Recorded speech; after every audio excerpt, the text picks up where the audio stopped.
नमस्कार, मैं राकेश कुमार। आज की कहानी का टाइटल है जंगल का सच। एक बार की बात है, जंगल में बहुत ही खुशहाली का दिन था। वहाँ के सभी जंगली जानवर बहुत खुशी से जी रहे थे, क्योंकि उनके पास एक सच्चा, अच्छा और ईमानदार राजा था, जो हमेशा उनके साथ था। लेकिन वक्त बदल रहा था और राजा बुढ़ापे के कारण कमजोर हो रहा था। एक दिन जंगल में एक नया जानवर आया। वो था भेड़िया। भेड़िया बहुत ही चालाक और धोखेबाज था।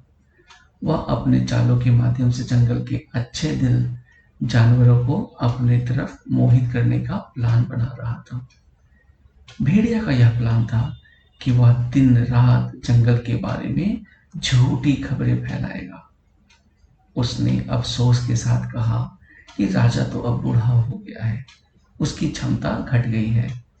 वह झूठी खबरें सभी जानवरों के सामने लेकर आता है कि राजा अब जंगल को अच्छे से नहीं चला सकता।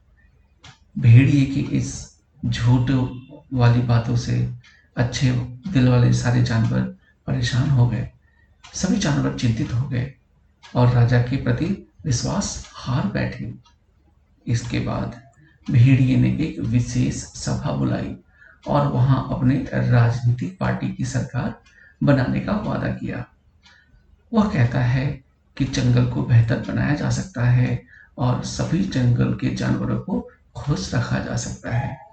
सभी अच्छे जानवर उसकी बातों का विश्वास कर लेते हैं और चुनाव में जीत दिलाने का मौका दे देते हैं। लेकिन जब भेड़िया ने सत्ता हासिल कर ली, तो वह अपने वादों को भूल गया और जंगल के जानवरों के साथ निरंतर धोखा करता है।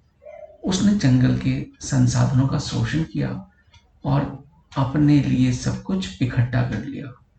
सभी जानवर बहुत दुखी हो गए, क्योंकि उन्होंने अपने कीमती वोट भेड़िए को देकर, एक गलत आदमी को देकर सत्ता में बैठाया था। इससे उन्होंने यह सीखा कि कभी भी बिना सच्चे जांच और सच्चे समझ के बावजूद बिना वोट नहीं देना चाहिए और राजनीतिक वादों को हमेशा सच्चाई और साथी की समक्षता के आधार पर मूल्यांकित करना चाहिए। इसके बाद से जंगल के जानवरों में सावधानी से अधिकारों का सही तरीके से इस्तेमाल करना सीखा और कभी भी धोखाधड़ी राजनीतिकों के झूठों में नहीं आए। तो इस कहानी से हमें क्या सीख मिलती है? इस कहानी से हमें यह सीख मिलती है, कभी भी वोट देते समय, राजनीतिक वादों को सुनते समय हमें विचारशीलता और सच्चाई की ओर ध्यान देना चाहिए। हमें अपने अधिकारों का सही तरीके से इस्तेमाल करने का सीखना चाहिए और धोखाधड़ी राजनीति से बचते हुए झूठों के खिलाफ सच्चाई की ओर खड़े होना चाहिए। चलिए, मिलता हूँ अगली वीडियो में। Thank you.